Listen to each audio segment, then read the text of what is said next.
سلسلہ سیرت النبی کا آج 10واں درس ہے، اور کوشش یہ ہے کہ ہم اس پورے موضوع کو 50 دروس میں مکمل کر دیں انشاءاللہ۔ گزشتہ جمعے میں میں نے آپ کے سامنے ان مشکلات، دشواریوں اور پریشانیوں کا تذکرہ کیا تھا جو رسول اللہ صلی اللہ علیہ وسلم کو اپنی دعوت پیش کرنے کے بعد، سامنے رکھنے کے بعد پیش آئیں۔ یہ موضوع تھوڑا سا یوں تفصیل طلب ہے کہ ہمیں، چونکہ ہم سیرت النبی کو کوئی صرف تاریخی حیثیت سے نہیں پڑھ رہے ہوتے کہ اس سے ہماری معلومات میں اضافہ ہو جائے گا صرف، یا ہمیں کچھ ہسٹری پتہ چل جائے گی۔ ہم تو سیرت کو اس لیے پڑھتے ہیں تاکہ رسول اللہ صلی اللہ علیہ وسلم کی مبارک زندگی کو اپنے سامنے ایک نمونے کے طور پر کھڑا کر سکیں اور اپنی زندگی کا موازنہ کر سکیں کہ کیا ہماری راہ وہی ہے جس پہ آپ صلی اللہ علیہ وسلم نے اس جماعت کو چلایا تھا جو آپ کے ہاتھ پر ایمان لے کر آئی تھی۔ اس سے ہمیں بخوبی اندازہ ہوگا کہ اگر آج ہمارے اسلام میں جان نہیں ہے یا روح نہیں ہے، یا ہمارا دین جس کی طرف ہم اپنی نسبت تو کرتے ہیں لیکن ہماری زندگی پر اس کا کوئی بہت بڑا اثر نہیں ہے، یا باقی انسانیت کے لیے اس میں کوئی پیغام نہیں ہے۔ باقی انسانیت کے لیے پیغام کا اندازہ اس سے لگائیے کہ ہمارے ساتھ آج تک کی زندگی میں جتنے بھی غیر مسلموں کا واسطہ رہا مختلف مراحل میں، ان کو ہماری زندگی میں کوئی کشش محسوس نہیں ہوئی۔ اگر کشش محسوس ہوئی ہوتی تو وہ ضرور آپ سے اس کا ذکر کرتے، مجھ سے ذکر کرتے کہ بھئی یہ بڑا اچھا دین ہے، ہمیں بتائیں اس کی تفصیلات کیا ہے۔ ان کے نزدیک اس میں کوئی ایسی بڑی چیز ان کو نظر نہیں آتی۔ تو یہ صرف ان کا قصور ہے، ان کے عقل فہم کا قصور ہے، یا ہمارے دین میں روح نہیں ہے، یا اس میں جان نہیں ہے، یا یہ رسمی ہے، چند رسومات کا مجموعہ ہے۔ اس حقیقت کو پانے کے لیے سیرت النبی ایک بہت بڑا آئینہ ہے جو انسان کے سامنے آ جاتا ہے۔ تو گزشتہ جمعے اس پہ کچھ بات ہوئی تھی، میں نے کہا تھا کہ آپ کو ایک بات بتاؤں گا جس پر ایک پوری سورت بھی نازل ہوئی۔ اس طرف جانے سے پہلے میں آج سیرت کی کتابوں میں دیکھ رہا تھا، سیرت پر ایک بہت وسیع کتب خانہ تیار ہوا ہے۔ اگر آپ کسی بڑی لائبریری میں چلے جائیں اور اس کا جو سیرت النبی کا حصہ ہے، سیرت النبی کا جو پورشن ہوگا، تو آپ حیران ہوں گے وہاں پر کتابوں کی تعداد کو دیکھ کر، اور دنیا کی ہر زبان میں، اور اتنے بڑے بڑے اب تو انسائکلوپیڈیاز لکھے جا رہے ہیں، سیرت انسائکلوپیڈیا، اور اس میں اس موضوع کے اوپر جتنی تفصیلات ہوتی ہیں وہ ساری کی ساری جمع کر دی جاتی ہیں۔ تو ان تفصیلات کا موقع تو نہیں ہوتا بیان کرنے کا، لیکن یقیناً اس میں سے کچھ چیزیں ایسی ہیں کہ اگر وہ اس کا خلاصہ نکالا جائے تو ہمارے سامنے ایک تصویر ضرور بنتی ہے۔ آپ صلی اللہ علیہ وسلم کو اپنی دعوت سے روکنے کے لیے، اسلام کی راہ روکنے کے لیے جو حربے آزمائے گئے، جو طریقے اختیار کیے گئے، ان کا اگر آپ وہ سینکڑوں صفحات پر، ہزاروں صفحات پر پھیلی ہوئی اس کی تفصیلات کا اختصار کریں، اس کا خلاصہ نکالیں، تو وہ تقریباً 12 قسم کے حربے تھے۔ 12 عنوانات کے تحت آپ ان تمام کوششوں کو جمع کر سکتے ہیں۔ اس کی جزیات اور تفصیلات تو بہت ہوں گی، لیکن 12 قسم کی چیزیں ایسی تھیں جو آپ کی طرف فوری طور پر متوجہ ہو گئیں جیسے ہی آپ نے کہا کہ لا الہ الا اللہ۔ جب آپ نے اللہ جل شانہ کی وحدانیت کا نعرہ بلند کیا یا اس کی حقیقت لوگوں کے سامنے لائی، اسی کو اقبال کہتے ہیں نا کہ تم مسلمانوں سے کہتے ہیں کہ تم لا الہ الا اللہ، مشکلات لا الہ نہیں جانتے، کہ جب حقیقی معنوں میں کوئی انسان کلمے کو لے کر کھڑا ہوتا ہے تو اس کو کیا مشکلات پیش آتی ہیں، رسمی تعلق پر نہیں پیش آتی۔ جس انسان کا دین رسمی ہوگا اس کو دین کے حوالے سے کبھی کوئی آزمائش پیش نہیں آئے گی، مخالفت پیش نہیں آئے گی۔ مخالفت لوگ رسمی چیزوں کی نہیں کرتے۔ رسمی چیزیں ایک لوگوں کے نزدیک ایک کھیل کھلونا ہوتا ہے۔ ہم پشاور میں تھے، میں بھی صبح ہی پشاور سے آ رہا ہوں، بھی تھوڑی دیر پہلے پہنچا ہوں، اجتماع تھا پشاور میں، تو ہمارے حضرت نے کل جو بیان فرمایا اس میں تو کہا کہ بہت ہی، پشاور کا اجتماع تھا، عصر کے بعد حضرت نے بیان فرمایا، مغرب کے بعد مفتی اعظم ساؤتھ افریقہ شیخ الحدیث حضرت مفتی رضا الحق صاحب دامت برکاتہم نے 2 گھنٹے کا بیان فرمایا۔ تو حضرت نے کہا کہ جس چیز کے اندر روح نہ ہو تو وہ روح، وہ چیز کھیل ہوتی ہے۔ اور اس کی مثال ایسے ہے، کہنے لگے کہ ہم جب چھوٹے تھے تو ہمارے کسی ساتھی نے ایک سانپ لایا اور وہ ایسے نکال کر، اور وہ پھن، اپنے کھڑے ہوئے پھن والا سانپ تھا، اور وہ ایک دم ساتھیوں کے درمیان پھینکا، تو اس کو دیکھ کر سارے کے سارے اپنی جگہ کے اوپر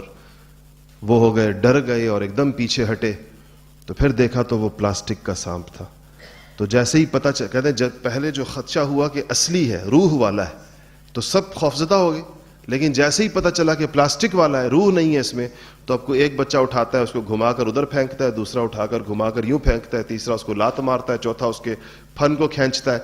کہا یہی معاملہ دین کا بھی ہوتا ہے۔ جن لوگوں کے دین میں روح ہوتی ہے ان کا دین خود ان کے لیے بڑی طاقتور چیز ہوتا ہے اور ان کے مخالفین کے لیے بھی بڑی طاقتور چیز ہوتا ہے، اور جن کے دین میں روح نہیں ہوتی وہ پوری دنیا کے لیے ایک کھلواڑ ہوتا ہے۔ دنیا پر اسے کھیلتی ہے، اس کو اپنی ٹھوکروں پر رکھتی ہے۔ آج جو امت مسلمہ آپ کو ٹھوکروں پر نظر آ رہی ہے کہ پوری دنیا کی فٹ بال بنی ہوئی ہے، ایک طاقتور ملک ایک جگہ سے لات مارتا ہے، دوسرا دوسری جگہ سے ان کو لات مارتا ہے، دین کی حقیقت نہ ہونے کی وجہ سے۔ دین کے نام پر ایک ہمارے پاس فقط ایک رسم ہے، جس کو اقبال کہتے ہیں کہ کیا ہے کہ روح اذان، رسم اذان رہ گئی، روح بلالی نہ رہی، کہ اذان ہے لیکن اس میں بلال کی روح نہیں ہے، بلال جیسی اذان نہیں۔ تو اس لیے اس میں جو میں نے کہا جو چیزیں آپ کو اس سے ہمیں اندازہ ہوگا کہ آج بھی اگر کہیں پر دین کی دعوت صحیح معنوں میں دی جائے گی، دین کی محنت کی جائے گی، مشکلات ان کو پیش آئیں گی، اور اگر ان میں اس مشکلات کو سہنے کا اور اس کا ایک اسپرٹ اور ایک جذبہ ہوگا تو بالآخر اللہ پاک غالب فرمائیں گے۔ اور اگر مشکلات کے سامنے کسی نے سرنڈر کر دیا تو ظاہر بات ہے کہ وہ ان کا اپنا قصور ہوگا، اور اس کی وجہ سے وہ یہ نہیں کہا جائے گا کہ دین کی قوت جو ہے وہ ختم ہو گئی۔ رسول اللہ صلی اللہ علیہ وسلم کو پہلی مشکل جو پیش آئی وہ یہ تھی کہ آپ صلی اللہ علیہ وسلم کی شکایت جا کر آپ کے شفیق چچا ابو طالب کو لگائی گئی۔ یہ بھی میں اس کو آج کل کے زمانوں سے آپ ریلیٹ کریں کہ اگر کہیں پر کوئی سنجیدہ دین کی محنت کی جائے گی تو جو نوجوان دین کی طرف آتے ہیں، اپنے گھروں کے حالات ہمیں بتاتے ہیں، تو شکایتوں سے بات شروع ہوتی ہے۔ لوگ ادھر ادھر شکایتیں لگاتے پھرتے کہ کوئی اپنے اس کے باپ سے، کوئی اس کے فلانے سے، کوئی اس سے، کوئی اس سے۔ یہ ایک دینی کاموں کی مخالفت کا ایک اولین پودا ہوتا ہے جو انسان کے اندر پیدا ہوتا ہے۔ یہ مسلمانوں میں بھی ہوتا ہے، غیر مسلموں میں بھی ہوتا ہے۔ تو رسول اللہ صلی اللہ علیہ وسلم کو پہلی آزمائش یہ تھی کہ ابو طالب کے پاس لوگ آئے، ان کا خیال یہ تھا کہ باپ اور چچا اور بھتیجے کا رشتہ، پھر آپ ان کے زیر کفالت بھی ایک طرح سے ہیں، یعنی ان کے زیر نگرانی ہیں۔ تو اس پر ابو طالب نے ان سے کہا کہ میں بات کروں گا اور اپنے بھتیجے کو سمجھانے کی کوشش کروں گا، اور انہوں نے حضور اکرم صلی اللہ علیہ وسلم سے بات کی اور کئی موقع پر کی، اور ایک موقع کے اوپر تو وہ رو پڑے اور انہوں نے کہا کہ بھتیجے میرے بڑھاپے پر رحم کرو، کہ اس بڑھاپے کے اندر مجھے اتنے سارے لوگوں کی، اپنے قبیلے کے اتنے بڑے بڑے لوگوں کی مخالفت، کہ انسان جس طرح اعصابی طور پر کمزور پڑ جاتا ہے عمر کے ساتھ ساتھ۔ اس کے بعد پہلا مرحلہ، دوسرے مرحلے میں جب انہوں نے دیکھا کہ شکایت سے کام نہیں بنا تو دھمکیاں دیں، اور ابو طالب کو دیں جا کر۔ ابو طالب سے کہا کہ آپ کا لحاظ کیا جا رہا ہے، اگر آپ یہ چاہتے ہیں کہ آپ کا لحاظ ختم ہو جائے، اگر آپ اس کو نہیں روک سکتے اپنے بھتیجے کو، تو پھر اب آپ کا لحاظ نہیں کیا جائے گا، اب ہم اس کو یعنی سخت ترین نتائج کی دھمکی دی. اس پر جب ابو طالب نے آ کر، جو میں نے آپ کو بتایا، تو انہوں نے کہا کہ ابو طالب نے کہا کہ مجھ پر اور اپنی ذات پر رحم کرو، اور بھتیجے مجھ پر اتنا بوجھ ڈالو جتنا میں برداشت کر سکوں، جتنا میں سہار سکوں، اتنی مخالفت کے سامنے مجھے کھڑا کرو جتنی مخالفتیں میری. کیونکہ وہ 25 قریش کے جو ٹاپ 25 بڑے لوگ تھے وہ سارے ابو طالب کے پاس آ گئے. اور آج تو شہری تمدن میں کسی کو کسی سے زیادہ واسطہ نہیں ہوتا اور کسی کا کسی کے اوپر کوئی زیادہ اثر نہیں ہوتا.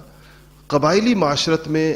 جہاں آپ حضرات کو اگر تھوڑا ذاتوں، برادریوں، قبیلوں اور قبائلی طرز زندگی کا اندازہ ہو تو وہاں پر تو چونکہ نظام ہی سارا اس پر چل رہا ہوتا ہے. اس زمانے میں عدالتیں تو نہیں ہوتی تھی، تھانے بھی نہیں ہوتے تھے، کچہریاں بھی نہیں ہوتی تھیں. یہی اس زمانے کا جوڈیشل سسٹم تھا، یہی اس زمانے کا نظام عدل و انصاف تھا، یہی نظام حکومت تھا، سب کچھ یہی تھا. ایسے میں کسی بڑے قبیلے کے اور کسی بڑے شہر کے 25 بڑے لوگ اٹھ کر آ جائیں اور ایک بات کہہ رہے ہوں ایک کمزور بوڑھے کو جو بالکل تنہا محسوس ہوتا ان کو، آپ اندازہ لگائیں گے کتنا بڑا پریشر تھا جو ابو طالب کے اوپر ڈالا گیا. اس پر جب انہوں نے حضور صلی اللہ علیہ وسلم سے گویا آخری اپیل کی ابو طالب نے، تو آپ نے وہ اپنے مشہور جملہ ارشاد فرمایا کہ یا عم واللہ لو وضعوا الشمس في يميني والقمر في يساري على أن أترك هذا الأمر حتى يظهره الله أو أهلك فيه ما تركته. کہا کہ چچا خدا کی قسم، واللہ حضور نے قسم کیا، عم اے چچا خدا کی قسم، اگر یہ لوگ میرے دائیں ہاتھ کے اوپر سورج رکھ دیں اور میرے بائیں ہاتھ کے اوپر چاند رکھ دیں اور پھر مجھ سے یہ مطالبہ کروں کہ میں اس دین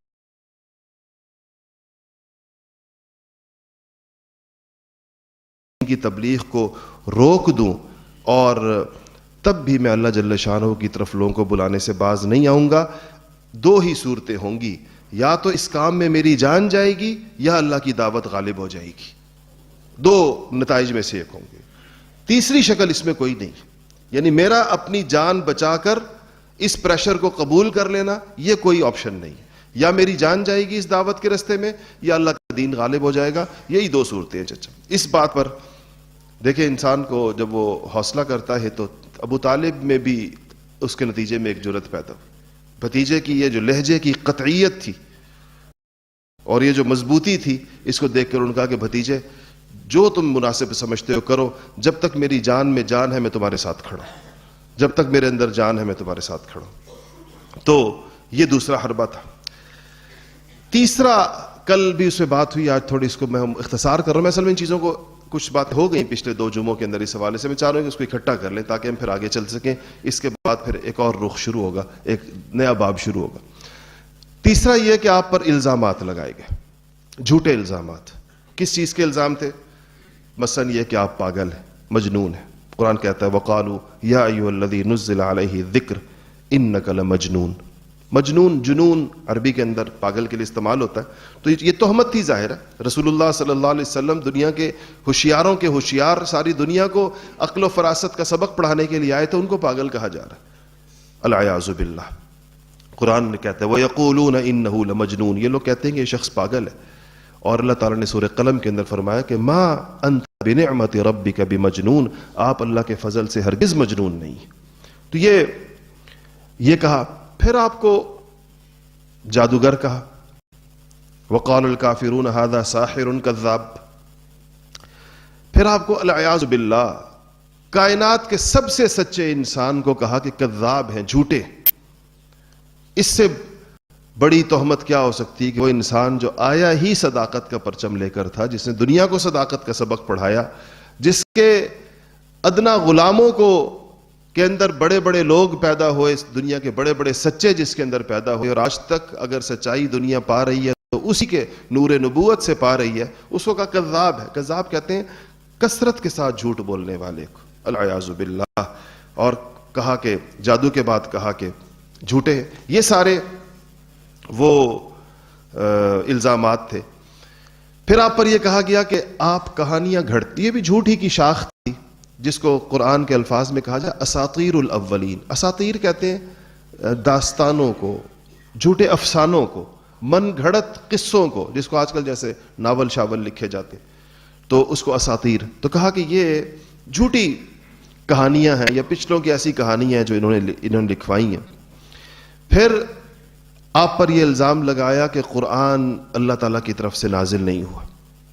یہ آپ صلی اللہ علیہ وسلم کی تخلیق ہے۔ آج بھی مغربی دنیا یا آج بھی دنیا کے جو غیر مسلم ہیں سارے کے سارے وہ قرآن کو منزل من اللہ تو نہیں سمجھتے، یہ کہتے ہیں کہ یہ حضور اکرم صلی اللہ علیہ وسلم کی تصنیف ہے۔ تو یہ تیسرا حربہ تھا جس میں آپ پر یہ سارے جھوٹے الزامات لگائے گئے۔ چوتھی شکل یہ تھی کہ آپ کے ساتھ مذاق،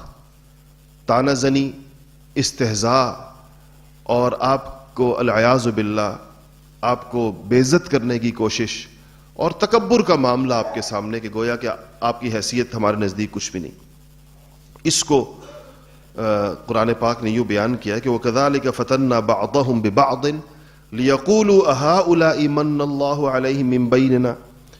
أَلَيْسَ اللَّهُ بِأَعْلَمَ بِالشَّاكِرِينَ، کہ جیسا میں نے پچھلے جمعے میں بیان کیا تھا کہ یہ ایک آزمائش یہ تھی جس میں یہ لوگ مبتلا تھے کہ کمزور مسلمانوں کو دیکھ کر کہتے تھے کہ کیا یہ وہ لوگ ہیں جن پر اللہ تعالیٰ کا فضل ہوا ہے؟ کیا فضل الہی کے مستحق اس معاشرے میں یہی لوگ تھے؟ یہ تو اگر ایسی چیز ہے اگر ہونی چاہیے تھی تو ہمارے اوپر ہونی چاہیے تھی۔ اسی پر اور جب آپ کا یہ بھی میں نے پچھلے جمعے بتایا کہ جب کہا کہ آپ پر وحی نازل نہیں ہوئی کچھ عرصہ، تو اس بدبخت عورت نے کہا کہ لگتا ہے کہ تیرا شیطان تجھے چھوڑ گیا ہے، مطلب یہ جو باتیں آپ کرتے تھے یہ کوئی شیطانی آپ کو جو تھا وہ الہام تھا، اور 2-3 دن سے لگتا ہے آپ پر شیطان نہیں آیا، العیاذ باللہ۔ اس پر آپ ملول ہوئے، آپ کی طبیعت رنجیدہ ہوئی، تب وہ آیتیں نازل ہوئیں کہ وَالضُّحَىٰ وَاللَّيْلِ إِذَا سَجَىٰ مَا وَدَّعَكَ رَبُّكَ وَمَا قَلَىٰ، کہ آپ کے رب نے آپ کو نہیں چھوڑا اور نہ وہ آپ سے بیزار ہوا ہے۔ تو یہ ایک صورت یہ تھی۔ اس کے بعد ہنسی مذاق کی اور بہت مختلف شکلیں ہیں کہ ایک موقع پر آپ طواف کر رہے تھے، طواف کے دوران آپ جب چکر لگاتے ہوئے حتیم کے سامنے سے گزرتے تھے، یہ لوگ حتیم میں بیٹھے ہوئے تھے قریش کے لوگ، تو یہ ہر دفعہ آپ کا کوئی نہ کوئی جملہ آپ کی طرف کستے تھے جب آپ چکر طواف کی طرف ان پاس سے گزرتے تھے۔ تو آپ نے ایک چکر کے اندر کہا کہ یا معاشر قریش، اے قریشیو، اما والذی نفسی بیدہ، قسم ہے اس ذات کی جس کے ہاتھ میں میری جان ہے، لقد جئتکم بالذبح، کہ میں تمہارے ذبح کا حکم لے کر آیا ہوں۔ تم میں سے جو لوگ نہیں مانیں گے تمہارے پاس ان کا وہ ذبح ہوں گے، اور ایک وقت ایسا آئے گا۔ یہ الفاظ سن کر وہ بڑے خوفزدہ ہوئے کیونکہ آپ نے جھوٹ کبھی نہیں بولا تھا، اور یہ الفاظ پھر اللہ تعالیٰ نے بدر کے موقع کے اوپر سچے ثابت کر دی۔ وہ سارے لوگ جو وہاں پر بیٹھے ہوئے تھے ان میں سے گن گن کر وہ سارے نام جو آپ صلی اللہ علیہ وسلم کو اظہار ثانی کرتے رہے، اور اسلام ان کے نصیب میں نہیں تھا۔ بہت سے لوگ مسلمان ہو گئے، ایک بڑی تعداد مسلمان ہوئی، لیکن جو مسلمان نہیں ہوئے اور اسلام کے مقابلے میں ڈٹے رہے تو اللہ جل شانہ نے ان کو اللہ تعالیٰ نے اس پر آپ کو تسلی بھی دی، ان ٹھٹھا کرنے والوں، مذاق کرنے والوں سے، انا کفیناک المستہزئین۔ اللہ نے فرمایا کہ آپ سے جو مذاق کرنے والوں کے لیے ہم کافی ہیں، ہم ان کا جواب دینے کے لیے کافی ہیں، اور آپ کے لیے آپ اس کے اوپر رنجیدہ نہ ہو۔ اس کے بعد 5ویں صورت یہ تھی کہ پریشان کرنا یا رخنا ڈالنا، مثلا یہ کہ آپ جب قرآن سناتے تھے، قرآن نے اس پر بھی آیتیں نازل کی، وقال الذین کفروا لا تسمعوا لهذا القرآن والغوا فیہ لعلکم تغلبون۔ تو کافروں نے کہا کہ قرآن مت سنا کرو، اور جب آپ قرآن سنایا کریں تو شور کیا کرو، شور شرابہ مچایا کرو۔ چنانچہ آپ جب قرآن سنانا شروع کرتے تھے کسی سے تو یہ لوگ آ کر مختلف طریقوں سے کوئی چیز پیٹ رہا ہے، کوئی تالیاں پیٹ رہا ہے، کوئی آوازیں لگا رہا ہے، ایسا شور برپا کرنا جس سے آپ کی آواز دب جائے اور آپ کی آواز دوسرے لوگوں کے کانوں کے اندر نہ پڑے۔ یہ ان کا ایک طریقہ یہ تھا۔ ایک طریقہ یہ تھا جس پہ گزشتہ جمعے بات ہوئی کہ آپ سے ایسی چیزوں کا مطالبہ کرنا کہ جو مافوق العادت قسم کے معجزات آپ سے، کبھی کہنا کہ فرشتے اتارو، کبھی کہنا خزانے دکھاؤ، کبھی کہنا یہ آپ کھاتے پیتے، ما لہذا الرسول یأکل الطعام ویمشی فی الاسواق، یہ کیسے رسول ہے، بازاروں میں بھی گھومتے ہیں اور کھانا بھی کھاتے ہیں۔ تو آپ سے ایسی چیزوں کا مطالبہ کرنا جو عام انسانوں کے سے بالاتر ہوتی ہیں، یا اپنی مرضی کے معجزات کا مطالبہ کرنا، یہ بھی ایک طویل فہرست تھی جس کو یہ لوگ بار بار لاتے رہتے تھے اور آپ کے سامنے پیش کرتے رہتے تھے، اور آپ ان ساری باتوں کے جواب میں کہا کرتے تھے کہ یہ میرا کام نہیں ہے، اللہ جل شانہ جس چیز کو جس وقت چاہیں تمہارے سامنے ظاہر کر دیں گے، اور اس کی مجھے تو کہا گیا کہ تم تک اللہ تعالیٰ کا میں پیغام پہنچاؤں۔ ساتویں چیز جس پر میں نے کل بات ختم کی تھی، اور وہ یہ تھی کہ آپ کو سودے بازی کی پیشکش کی گئی۔ وَدُّوا لَوْ تُدْهِنُ فَيُدْهِنُونَ سورہ قلم کے اندر آتا ہے کہ یہ لوگ یہ چاہتے ہیں کہ اگر کچھ نرمی آپ اختیار کریں تو کچھ نرمی ہم اختیار کر لیں گے، یا جو سودے بازی کی پیشکش کی گئی اس پر جو پوری صورت اتری ہے وہ قُلْ يَا أَيُّهَا الْكَافِرُونَ لَا أَعْبُدُ مَا تَعْبُدُونَ وَلَا أَنْتُمْ عَابِدُونَ مَا أَعْبُدُ وَلَا أَنَا عَابِدٌ مَا عَبَدتُّمْ وَلَا أَنْتُمْ عَابِدُونَ مَا أَعْبُدُ لَكُمْ دِينُكُمْ وَلِيَ دِينِ۔ ایک پیشکش یہ آئی تھی کہ ایک سال بتوں کی پوجا ہو جائے اور ایک سال اللہ کی عبادت ہو جائے مل جل کر۔ قریش نے کہا کہ ایک سال آپ ہمارے ساتھ مل کر بتوں کو پوج لیا کریں، اگلے سال ہم آپ کے ساتھ مل کر آپ کے خدا کی عبادت کر لیا کریں گے۔ یہ ایک درمیانی شکل ان لوگوں نے پیش کی، تو حضور اکرم صلی اللہ علیہ وسلم کو اللہ جل شانہ نے کہا کہ آپ ان کو واضح طور پر بتا دیجئے کہ یہ چیز کسی صورت قابل قبول نہیں ہوگی۔ یہ بات یاد رکھیے گا کہ انبیاء، صحابہ اور ان کے ورثاء، ان کے ذمے ایک بہت بڑی چیز یہ ہے کہ دین کو خالص رکھیں گے۔ دین میں کسی ایسی چیز، کسی بھی قیمت پر کسی ایسی چیز کو ملایا نہیں جائے گا کہ جس کے نتیجے میں اگلی نسلوں کو اور مسلمانوں کے سامنے دین کی حقیقی شکل مسخ ہو کے رہ جائے، پتہ نہ چلے کہ اصل دین کیا ہے۔ آج پوری دنیا کا مسلمانوں سے مطالبہ ہے کہ یہ جو انٹرفیتھ اور مختلف طریقوں کے ساتھ جو موضوعات کے تحت کام چل رہے ہوتے ہیں، اس کے دو پہلو ہو سکتے ہیں۔ ایک پہلو تو یہ ہے کہ کوئی بھی دو ادیان، کوئی سے دو مذاہب پرامن طریقے کے ساتھ کیسے رہ سکتے ہیں۔ جیسے ایک ملک کے اندر ایک سے زیادہ مذاہب ہوتے ہیں بعض اوقات، تو جو پیسفل کو ایگزسٹنس جس کو کہتے ہیں وہ تو ایک الگ چیز ہے، اس پر تو معاہدات بھی ہو سکتے ہیں، اس پر بات بھی ہو سکتی ہے، اس پر جو ہے وہ ایک طریقہ کار وضع ہو سکتا ہے، اور اس بارے میں اسلام کے احکامات واضح طور پر موجود ہیں کہ وہ اقلیتیں جو مسلمانوں کے ملکوں میں رہیں گی ان کے حقوق طے کر دیے گئے ہیں، اور مسلمان جب کسی ایسی جگہ رہیں گے جہاں پر وہ اقلیت کے اندر ہوں گے تو ان کے لیے بھی اس کی شکلیں صورتیں طے کر دی گئی ہیں کہ کیسے رہیں گے۔ یہ تو ایک الگ چیز ہے، اس پر تو گفتگو بھی ہو سکتی ہے، بات ہو سکتی ہے، قانون سازی ہو سکتی ہے، معاہدات ہو سکتے ہیں اور ہوتے رہتے ہیں۔ ایک یہ ہے کہ مسلمانوں سے یہ مطالبہ کرنا کہ وہ اپنے دین کے احکامات کے اندر تبدیلی کریں اور اپنے دین کو اس دنیا کے رسم و رواج کے مطابق بنانے کی کوشش کریں۔ اس کے لیے جو ایک لفظ ہمارے ہاں انتہائی مس یوز ہوتا ہے وہ ہے لفظ اجتہاد۔ ہمارے جو لوگ دین سے نہیں واقف ان کا خیال یہ ہے کہ ان کو اصل میں لفظ اجتہاد کا مطلب یہ سمجھتے ہیں کہ اجتہاد کا مطلب ہوتا ہے اسلام میں رد و بدل کرنا، تو ان کا خیال یہ ہے کہ بہت ساری چیزیں ایسی ہیں کہ اگر اس کو رد و بدل کر دیا جائے تو اسلام کے لیے بھی آسانی پیدا ہو جائے گی، مسلمانوں کے لیے بھی آسانی پیدا ہو جائے گی۔ یہ اجتہاد سے ان لوگوں کی ناواقفیت کی وجہ ہے، انہیں پتہ نہیں کہ اجتہاد کہتے کس کو، اور اجتہاد کا دائرہ کار کیا ہے، اجتہاد کا سکوپ کیا ہے، اجتہاد کن چیزوں میں ہوتا ہے اور کس حد تک مجتہدین کو جانے کی اجازت ہے، پھر مجتہد کون ہوتا ہے، اجتہاد کر کون سکتا ہے، کس کو اس بات کا اختیار کن لوگوں کے پاس ہے جو اجتہاد کریں گے۔ میں نے دیکھا ہے کہ آج کل سب سے زیادہ شوق اجتہاد کا لوگوں کو ہوتا ہے، اور ان کا خیال یہ ہے کہ مولویوں نے کوئی اجتہاد کا دروازہ بند کیا ہوا ہے، غور و فکر کا دروازہ بند کیا ہوا ہے، اور بس یہ کسی لکیر کو پیٹ رہے ہیں، حالانکہ اسلام کو جو ہے اسلام کے ایک نئے ورژن کی، ایک نئے ایڈیشن کی ضرورت ہے، جس کا مطلب یہ ہے، اور وہ بعض لوگوں نے تو یہ تجویز پیش کی ہے کہ یہ کام پارلیمنٹ کے حوالے کر دیا جائے کہ وہ اسلام میں اجتہاد کرے اور نیا اسلام کا ایک نیا ورژن پیش کرے، اور یہ بڑے سنجیدہ لوگوں کی تجویز ہے، میں اگر آپ ان کو جانتے ہو تو آپ اس سے اندازہ لگائیں کہ اگر آپ کے اس نظام کے پھر ماشاءاللہ جیسے آپ کے سینٹ کا الیکشن ہوا گزشتہ دنوں، پھر ایسے آپ کا اجتہاد ہوگا اسلام میں، اور یہی لوگ کریں گے جن کے ضمیر کی بولیاں جو ہیں بازار میں لگائی جاتی ہیں، جن کو سبزی منڈی کی چیزوں کی طرح خریدا اور بیچا جاتا ہے، جیسے ٹماٹر بکتے ہیں، جیسے گوبھی اور آلو بکتے ہیں، ایسے یہ بھی بکتے ہیں۔ تو یہ اسلام کا اجتہاد، اسلام کے احکامات میں یہ طے کریں گے کہ مسلمان کہ جو نبیوں کا منصب ہے، انبیاء علیہ الصلوۃ والسلام اور اس کے بعد مجتہدین علماء جس کام کو کرتے. تو خیر یہ آپ صلی اللہ علیہ وسلم کو اس قسم کی پیشکشیں کفر کی طرف سے ہوتی رہیں، اور اللہ جل شانہ نے اس کا واضح جواب دیا اور یہ کہا کہ کسی ایسے دینی حکم میں نبی جو ہے وہ کوئی اپنی طرف سے کمی پیشی نہیں کرے گا اور نہ ان کافروں کی بات مانے گا. حالانکہ وہ زمانہ بڑی سخت مشکلات کا زمانہ. ہمیں آج کل کیا مشکلات ہیں، وہ مشکلات تو وہ تھیں جو ان لوگوں نے صحیح اس میں ان کو اس کی اجازت نہیں تھی. تو آج ہمیں اپنی خواہشات پوری کرنے کے لیے اور ایک خواہشات کی زندگی گزارنے کے لیے اور اپنے لیے زیادہ سے زیادہ سہولتیں پیدا کرنے کے لیے ہمیں اس بات کا شوق ہے کہ دین کے احکامات کے اندر رد و بدل کیا جائے. اور تمام وہ ساری چیزیں میں آپ کو کبھی بھی بتاتا ہوں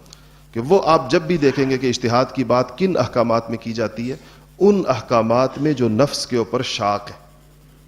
چونکہ انسان نفسانیت کی زندگی گزارنا چاہتا ہے اور اپنے نفس کو آزادی کے اندر رکھنا چاہتا ہے، تو اس کا خیال یہ ہے کہ بجائے اس کے کہ ہم اپنے نفس کو پابند کریں، کیوں نہ اسلام کو بدل دیں. وہ جو اقبال نے کہا کہ خود کو بدلتے نہیں قرآن کو بدل، کہتے ہیں خود کو نہیں بدلنا قرآن بدل دیں، تاکہ ہم جیسی زندگی گزار رہے ہیں اس کے لیے ہمیں ایک جسٹیفیکیشن بھی مل جائے شریعت کی طرف سے کہ یہ تم بالکل صحیح کر رہے ہو، بس یہی اسلام ہے. اور ایسے محققین اور ایسے ریفارمرز لوگوں کو پسند بھی بہت آتے ہیں جو آ کر ہمیں یہ سند دے دیں کہ ہماری یہ جو زندگی کی ترتیب ہے، جیسے ہم چل رہے ہیں، یہ بالکل درست ہے. اسلام کا مطالبہ بھی یہی ہے تاکہ ہمیں ایک اطمینان حاصل ہو جائے. اور کبھی کبھی جو انسان کا ضمیر اس کو ملامت کرتا ہے کہ میں دین پر نہیں چل رہا، اس ملامت سے جان چھوٹ جائے اور بندہ سمجھے کہ یہی میرا دین ہے اور یہی طریقہ کار ہے. یہ پچھلی امتوں میں بیان ہی ایسے ہوا، اور یہ ان کے علماء کی بدبختی تھی کہ وہ اپنی عوام کو یہ سہولت فراہم کرتے رہے. اسی لیے اللہ پاک نے یہود کے علماء کے اوپر لعنت کی قرآن کے اندر کہ وہ لوگ یہ کرتے تھے کہ جو سہولت عوام کو چاہیے ہوتی تھی، یہ فتویٰ ان کی جانب سے جاتا تھا کہ تم بھی ٹھیک ہو، تم بھی ٹھیک ہو، تم بھی ٹھیک ہو، جس طرح تم لوگ زندگیاں گزار رہے ہو یہ ساری کی ساری ترتیب بالکل درست ہے، اسی طرح تم لوگ چلتے رہو. اور اس کے عوض میں وہ ان سے پیسے لیا کرتے تھے. یہ اطمینان کے جو یہ سرٹیفکیٹ ہے، یہ پیسوں کے عوض کے اندر یا اپنے دنیاوی منافع کے عوض کے اندر جاری کرتے تھے. اگر دیکھا جائے تو آج تقریباً دنیا کفر کا بھی اور بدعمل مسلمانوں کا بھی علماء اسلام سے بھی یہی مطالبہ ہے. ان سے بھی وہ یہی چاہتے ہیں کہ آپ کوئی ایسی صورت نکالے. دنیا کفر ہم سے کہتی ہے کہ آپ اسلام کا وہ ورژن پیش کریں جس میں جہاد فی سبیل اللہ نہ ہو. یہ نہیں آج کل چل سکتا، اس کے ساتھ تو بالکل وہ نہیں. آپ اب آج کل آپ کے ہاں گفتگو ہوتی رہتی اس کے اوپر، عورتوں کے حقوق کے حوالے سے جو فیمنسٹ موومنٹس ہیں ان کی جو باتیں ہیں اس کو آگے پیش کر کے کہتے ہیں جی اسلام میں اجتہاد کریں اس حوالے سے. قادیانیوں کے بارے میں جی اقلیتوں کے آپ حقوق کے بارے میں یہ ہے، فلانا ہے، یہ ہے، وہ ہے، آپ اس کے اندر چیز، ہر وہ چیز آپ دیکھ لیں گے کہ اس میں کن چیز پر آوازیں اٹھتی ہیں. 8ویں چیز یہ تھی کہ آپ کے ساتھ برملا اور آمنے سامنے گالی گلوچ کی جاتی تھی. العیاذ باللہ آپ کو برا بھلا کہا جاتا تھا. اور جب آپ قرآن پڑھتے تھے، نماز پڑھتے تھے، تو باقاعدہ یہ لوگ قرآن کو، کلام اللہ کو لانے والے کو، فرشتوں کو، سب کو یہ لوگ گالیاں دیتے. اس پر یہ آیتیں اتری تھیں وَلَا تَجْهَرْ بِصَلَاتِكَ وَلَا تُخَافِتْ بِهَا وَابْتَغِ بَيْنَ ذَلِكَ سَبِيلًا، کہ آپ بہت اونچی آواز میں یعنی جہر کے ساتھ بے شک نماز نہ پڑھیے، لیکن اتنا نیچے بھی نہ کیجیے کہ خود آپ کو نہ پتہ چلے آپ کیا پڑھ رہے ہیں، تاکہ یہ لوگ جو اس کی وجہ سے گالی گلوچ کرتے ہیں تو ان کو وہ. اور اسی طرح یہ کہا گیا کہ بتوں کو وَلَا تَسُبُّوا الَّذِينَ يَدْعُونَ مِن دُونِ اللَّهِ فَيَسُبُّوا اللَّهَ عَدْوًا بِغَيْرِ عِلْمٍ، کہ ان کے جھوٹے خداؤں کو گالی نہ دی جائے، تب پھر ورنہ پھر یہ اللہ جل شانہ کو گالی دیتے ہیں. تو یہ اس زمانے کا یہ حربہ تھا. نواں حربہ یہ تھا کہ انہوں نے یہودیوں سے رابطہ کیا. ان کو قریب ترین اہل کتاب یہودی تھے، عیسائی تو کوئی اکا دکا وہاں پر موجود تھا. یہودی مدینہ ان سے قریب بھی تھا اور مدینہ یثرب کہلاتا تھا اور ان کے شام کے رستے کی گزرگاہ بھی تھی. وہاں کے یہودیوں سے یہ پوچھا کرتے تھے کہ رسول اللہ صلی اللہ علیہ وسلم کو پریشان کرنے کی کوئی ایسا سوال جس سے یہ بند ہو جائیں، جس کا جواب نہ دے سکیں. اسی پر آپ نے وہ سنا ہوگا کہ اصحاب کہف اور ذوالقرنین اور روح کے بارے میں جو سوالات تھے یہودیوں سے پوچھ کر آ کر ان مشرکین مکہ نے کیے تھے، اور اس کا جواب اللہ جل شانہ نے جبرائیل امین کے ذریعے سے اتارا تھا. 10ویں صورت یہ تھی کہ لالچ. یہ پیشکشیں کی گئیں آپ کو کہ آپ ہمارے ساتھ، آپ اپنی اس دعوت کو بند کرنے کا کوئی معاوضہ طے کر لیں. جو آپ اس کی شکل اختیار ہے. آپ کو یاد ہوگا میں نے بیان کیا تھا کہ ولید ابن کہ عتبہ بن ربیعہ سمجھدار آدمی تھا, وہ آیا تھا اور اس نے آپ کو ایک ایک چیز کا نام لے کر کہا تھا کہ اگر آپ کا یہ پیسے آپ چاہتے ہیں اس کے عوض میں, تو ہم پورا قبیلہ قریش اتنی دولت اکٹھی کر دیں گے کہ اس قبیلے کے اندر, دولت کے اندر آپ کا ہمسر کوئی نہیں ہوگا,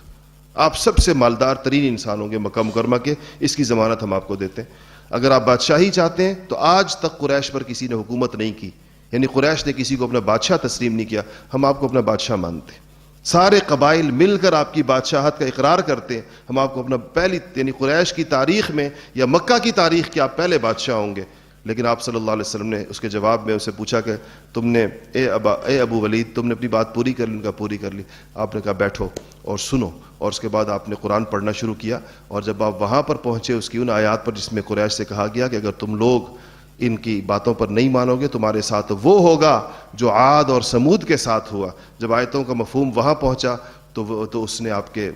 منہ مبارک کے اوپر ہاتھ رکھ کر کہا کہ محمد تمہیں رشتہ داری کا واسطہ دیتا ہوں کہ خاموش ہو جاؤ, اس سے آگے مت پڑھو. کیونکہ ان کو آپ کی زبان سے نکلنے والے ہر لفظ کی صداقت کا یقین ہوتا تھا کہ ایسے ہی ہوگا جیسے یہ کہہ رہے ہیں, تو جو میں قرابت کا واسطہ دیتا ہوں کہ آپ اس سے آگے مت جائیں. تو یہ ایک حربہ تھا. 10واں یہ 10واں لالچ. 11واں تھا دھمکیاں اور جسمانی تشدد. آپ صلی اللہ علیہ وسلم پر براہ راست بھی جسمانی تشدد ہوا اور آپ کے رفقا کے اوپر بھی بہت, اور میں نے گزشتہ جمعے کے اندر اس کی تفصیلات بیان کی. خود قریش کے نوجوانوں کو, ابو بکر صدیق کو اور عثمان غنی کو اور حضرت زبیر کو, ان حضرات کو, زبیر ابن عوام کو, اور ان کو کس طرح سے, عبداللہ ابن مسعود کو, ان کے ساتھ کیا ہوا, اور مکہ میں رہنے والے غلاموں کے ساتھ جیسے بلال, خباب اور آل یاسر, عمار, ان لوگوں کے ساتھ کیا ہوا, اور مکہ سے باہر والے ابو ذر غفاری. یہ سارے واقعات میں نے آپ کو ساری تفصیل کے ساتھ پچھلے دنوں میں سنا دیے کہ یہ وہ تھا جو براہ راست جسمانی تشدد, مار پیٹ اور زخمی کرنا, لہو لہان کرنا, یہ سارا کچھ بھی اس کے ساتھ ہوا. اور اس کے بعد جو 12ویں صورت تھی جس میں آپ صلی اللہ علیہ وسلم اور آپ کے تمام رفقا کو, جسے اس جو اس کی تفصیل تھی, میں نے تشدد کی جو بیان کی تھی, اس کی سب سے بڑی چیز یہ تھی کہ اس تمام تر چیزوں سے گزرنے کے باوجود ایک دفعہ بھی کبھی ایسا نہیں ہوا کہ کوئی ایک شخص بھی اپنے دین سے واپس پھرا ہو. 12ویں چیز یہ تھی کہ مسلمانوں کا تعاقب اور ان کے خلاف پروپیگنڈا. تعاقب کیا کہ جب مسلمان, اب ہم اگلے جمعے کو انشاءاللہ اس پہ بات شروع کریں گے, جب مسلمان ہجرت کر گئے اپنے دین کو بچانے کے لیے, کہ دین پر عمل کرنا ان کے لیے مشکل کر دیا گیا, تو اس ہجرت میں ان کے پیچھے یہ لوگ طائف بھی, یہ لوگ حبشہ بھی گئے, اور وہاں جا کر ان کے بارے میں جو کچھ کہا وہ خالص پروپیگنڈا تھا. اور جب وہ باتیں بادشاہ کے سامنے کہیں اور پھر بادشاہ نے اس کا کیا جواب دیا, اس پر انشاءاللہ ہم اگلے جمعے بات کریں گے. تو یہ 12ویں صورت تھی کہ اگر مسلمان اپنے دین کو بچانے کے لیے مکہ سے باہر نکل جائیں تو بھی ان کے پیچھے جایا جائے. مدینہ منورہ بھی یہ لوگ اسی لیے مسلمانوں کے پیچھے گئے تھے کہ ہجرت کر کے وہاں پر پہنچے تھے. یہاں سے یہ وہ 12 مشہور صورتیں تھیں معروف, جس مشکلات سے مسلمانوں کی پوری جماعت گزری اور جس نے ان کے اندر مضبوطی پیدا کی. اس کے بعد جو چیزیں آگے ہم مکہ کی زندگی میں بیان کریں گے, اس کے 5 بڑے عنوانات ہوں گے. ایک تو یہ کہ ہجرت حبشہ ہوئی اور اس کا ذکر ہوگا. پھر آپ ایک گھاٹی کے اندر آپ کو محصور کیا گیا جس کو شیب ابی طالب کہتے ہیں, اس کی بات آئے گی. پھر ایک سال آیا جس میں آپ کو بڑے بڑے دکھ پہنچے, بڑے غم پہنچے, صدمات کا سال تھا. ایک بہت بڑا واقعہ اسراء اور معراج کا تھا جو آپ معراج کی رات پر تشریف لے کر گئے, اور اس کے بعد مدینہ والوں کی جو آمد شروع ہوئی اور انہوں نے آپ صلی اللہ علیہ وسلم سے مکہ میں رہتے ہوئے جو اسلام قبول کیا اور آپ کے ہاتھ پر بیعت کی, اس کی تفصیلات انشاءاللہ یہ اگلے جمعوں کے اندر انشاءاللہ اس کا بیان ہوگا. وآخر دعوانا الحمدللہ رب العالمین.